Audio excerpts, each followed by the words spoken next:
Okay, let's bring him up. Gabriel Wikstro, Minister of Public Health.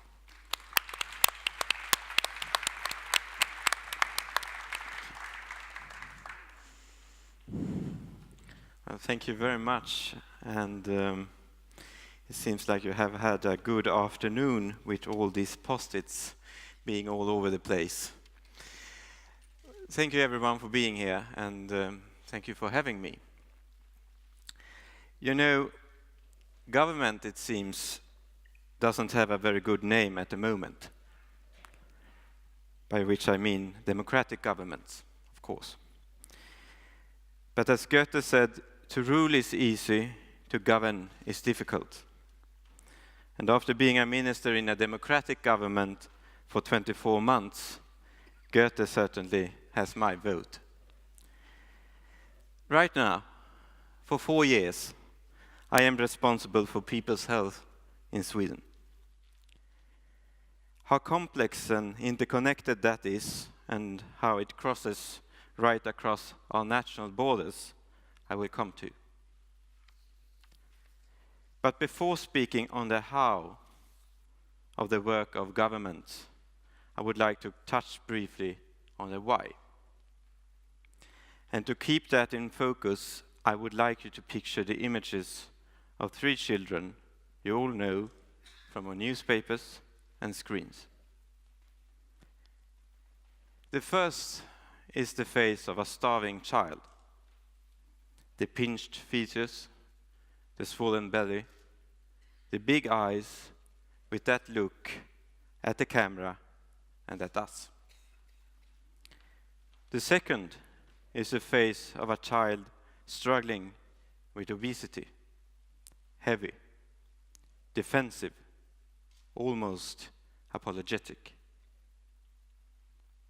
The third child has a face we cannot really see, because it is face down in the sand of a Turkish beach, of Alan Kurdi, a drowned 3-year-old Syrian refugee.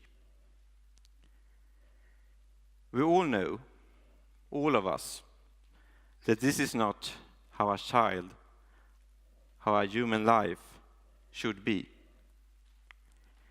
Because all of us, every one of us, were once a child ourselves. And we know how utterly dependent we were then on those around us, and that we all cared about. But how we handle our feelings next rather depends on your politics and on your worldview, which in this our 21st century are one and the same thing. You can always blame governments, you can despair of governments, or you can demand that governments do something. What is common to all 3 reactions is a belief in what Thomas Jefferson called the first and only object of good government, the care of human life and happiness, which is, of course, a tall order, and obviously covers a lot of areas. And so ministries, departments, divisions and agencies of government reflect the diversity, complexity and globalized nature of our lives in the 21st century. But to understand much of how we try to work here in Sweden, across government, we need to think a little of how human life is and has been here way up north. The Swedish summer is a lovely time when it's not raining. But try living the long winter month. Those sparkling Stockholm waters can freeze a meter thick. It is dark right across this long, long land and its small and scattered population. And before we built our bright digital towns and cities, and before our welfare system, life was harsh and hard. When your nearest neighbor lived kilometers away in an unforgiving climate and landscape. All this forge an understanding in us, a tradition. That to get what you need, you have to work hard yourself, and you have to work hard and well with others. This underpins, in modern times, what many call the Swedish model, what we call pragmatic common sense, which helped in 3 generations with technology and a system that valued and cared for all of our citizens to transform an isolated, poor people on the margin of things into one of the richest nations on earth. Working across government to implement this solution meant involvement, dialogue, and close engagement with all those involved in what we needed to do. All those who could contribute knowledge. The private sector, the workers, academia, and civil society. Just as Uppsala Health Summit is doing right now, and just as the Global Nutrition Report is also doing. But to involve people and unite people to engage and work with each other across policies, silos, or sectors over time needs a simple but common goal. Folkhemmet, welfare for all or people, drove Sweden's development in the 20th century, and for my government, it still does today. Or to take a more contemporary issue, and in response to the carnage the motor car brought to our roads and to people's lives, of Vision Zero. A policy of zero tolerance of any death or injury on our roads, to the human cost in and to people's lives. There was skepticism at first, but also an understanding, as the evidence showed, that to get there, you had to involve all those involved. Drivers, passengers, cyclists, and pedestrians, town planners, road designers, and car makers, and lawmakers, informed lawmakers. And after 20 years, the idealistic, the impossible, is clearly working. A policy that reversed a mindset on what most considered the inevitable price other people have to pay for progress. This price, this view, of course, are still facts worldwide.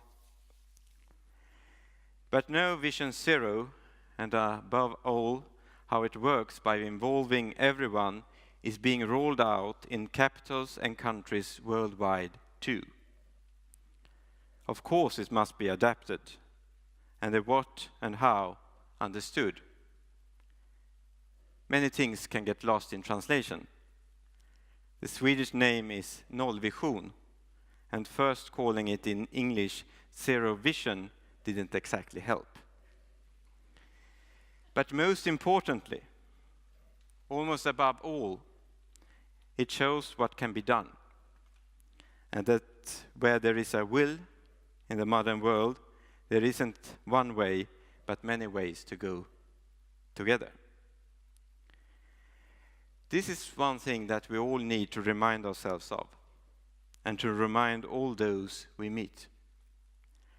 Like when we forget how all governments, through the WHO, helped eradicate smallpox worldwide, even at the height of the Cold War.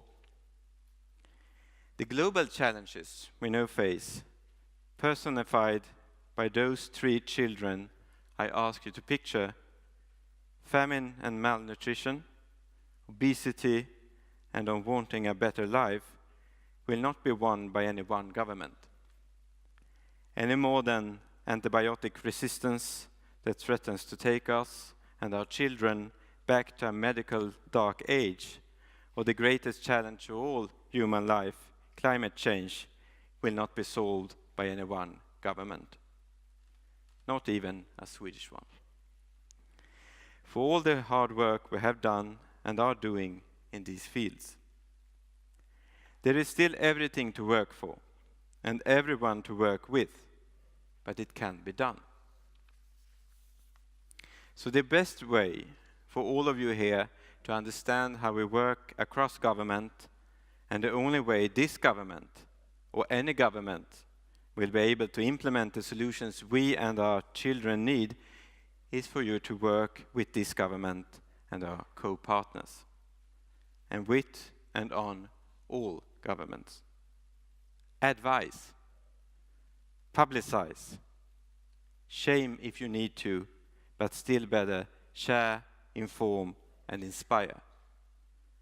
And remind everyone you meet that for all its diversity and complexity, the facts and science show our planet, our world, our lives are completely interdependent. They always were. And that we, and above all, our children, are all in this together. As for the solutions, Goethe was right about governing. But we already have enough demagogues around the world today with their simplistic prescriptions and hatred and rejection of complexity, diversity, and change. This has never in human history worked. Brian Eno once said, "Democracy is a daring concept. I hope that we will be best governed if all of us participate in the act of governing." It is not just a hope, ladies and gentlemen. It's what works. Thank you very much.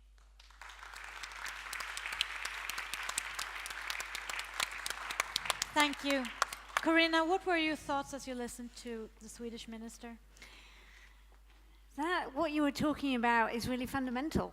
And those of us who talk about very specific aspects of social problems have to think in this bigger context about the nature of democracy and the nature of governance. And I've studied food policy and done food policy for many, many years, and I've come to the conclusion that participation is essential, and that policy is only as good as the governance that implements it. So I share your thoughts very much. Thank you. He was giving us 3 images. He was talking first about the starving child. What do you think that a political leader from a rich country like Sweden can do for starving children?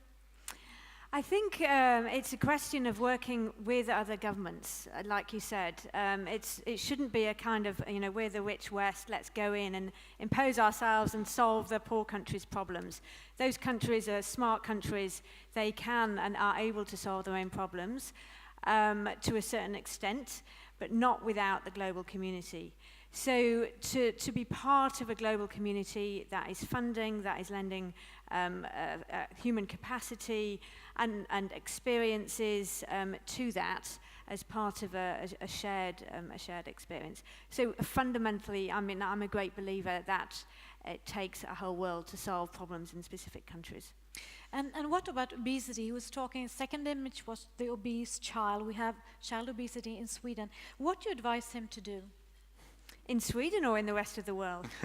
Well, he could start by Sweden and then the number one thing I would advise you to do is to focus on young children and to absolutely be ruthless in your focus on young children, in utterly comprehensive in saying this is a very young child.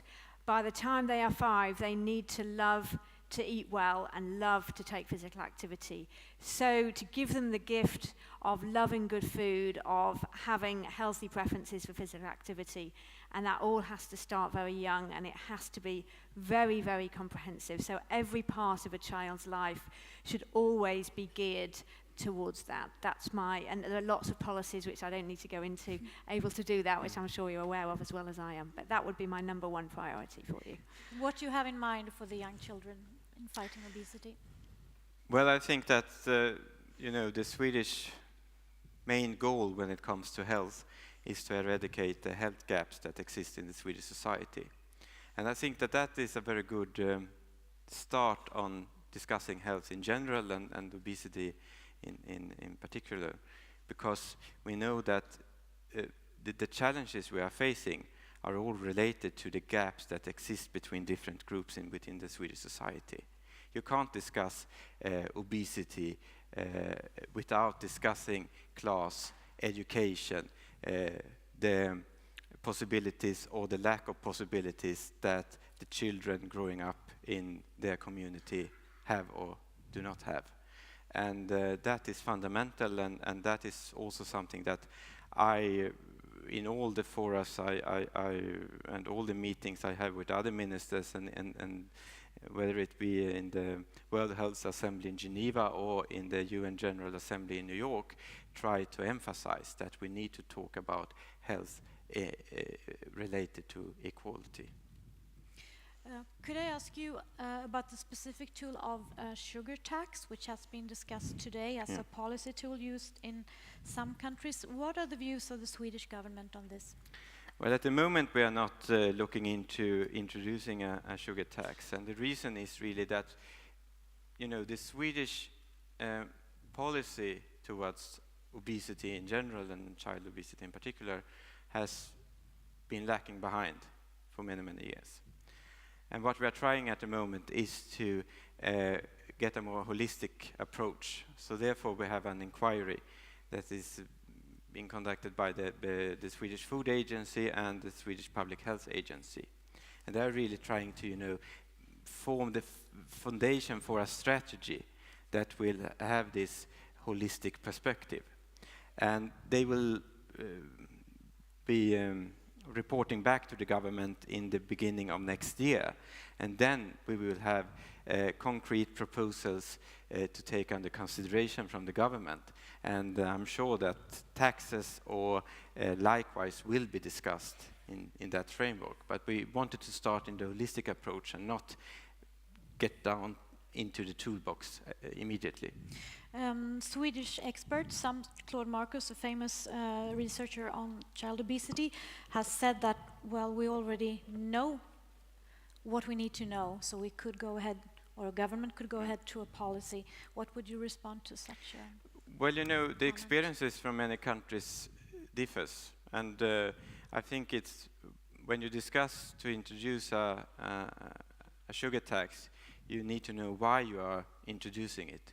Is it because you want to lower consumption, or is it because you want to raise funds to fight obesity? And those are pretty much two different perspectives. When it comes to lower consumption, I'm not sure that, well, you should really discuss how to design such a sugar tax, because you can't really look to, for example, Mexico and say, just take their solution, because they had so many different challenges that we have in Sweden currently. So I think that the analysis and the holistic approach is very important before you discuss whether you should have a sugar tax and how it should be designed. Do you feel you have enough experts advising you, or do you need more? Well, you can always need more experts. But I also believe, and I'm sure that you have discussed it today, the Finnish example. You know, the Finnish town where they managed to lower child obesity with 50%. That example really showed that it's not the lack of knowledge that hinders us. It is really the lack of will. And that was what I tried to express in my speech today. Seini Jokia, that's local government. Do you also underline this, the importance of local government? Yes, I think there's a lot more work being done and by local governments on obesity at the moment. For example, Amsterdam is another city where obesity among children is beginning to decline as a result of their healthy weight policy. And very, very interesting policy, because when they went in, they were quite top-down originally, but then they realized that communities just weren't buying into it. This was disadvantaged, deprived communities where obesity is much, much higher. And it was only actually by engaging with those communities to find out the causes of why they were drinking sugary drinks, what was behind it, to really try and understand their lived experiences and their choices. And it was only when they did that that they were able to combine the top down with the bottom up and meet in the middle and begin to become successful. And that's more easy to do at a local or municipal level. So there's a lot of potential at the municipal level. That's right. And you know, you forgot in your introduction to mention that I'm not only the Minister for Public Health, I'm also the Minister for Healthcare and Sports. And the idea behind that is to combine these three fields with each other, not at least to face the challenges from obesity. Because I believe that, you know, in Sweden we have a civil society, independent sports organizations and other types of associations that are tremendously important when it comes to fight and meet challenges like obesity.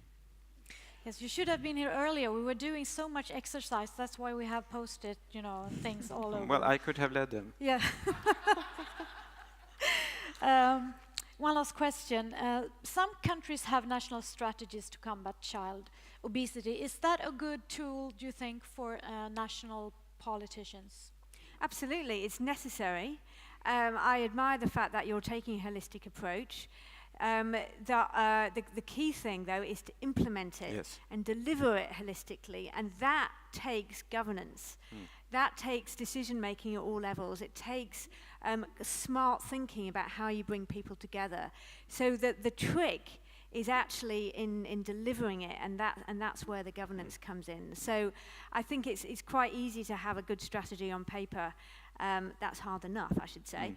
But it's really delivering it, and we're looking to countries who are able to deliver a holistic strategy, because that's what hasn't happened today, and that's what we really need to happen. So what do you think, will he be able to do it? With the political will, yes. Yes. Well, I totally agree with you, and commitment is a key word, and that is why the process is so important.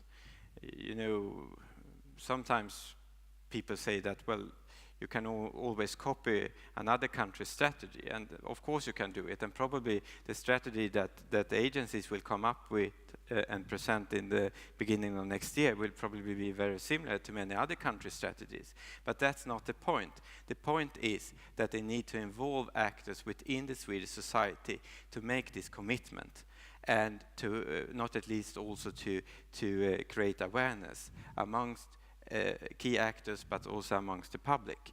And today we lack some of that awareness, and that is a big problem when you want to have a holistic approach and when you want different actors to work together. Thank you very much. Do you have a last message to us? Well, the last message is really to keep up the good work, and don't forget that health is also about equity. Thank you. Thank you so much.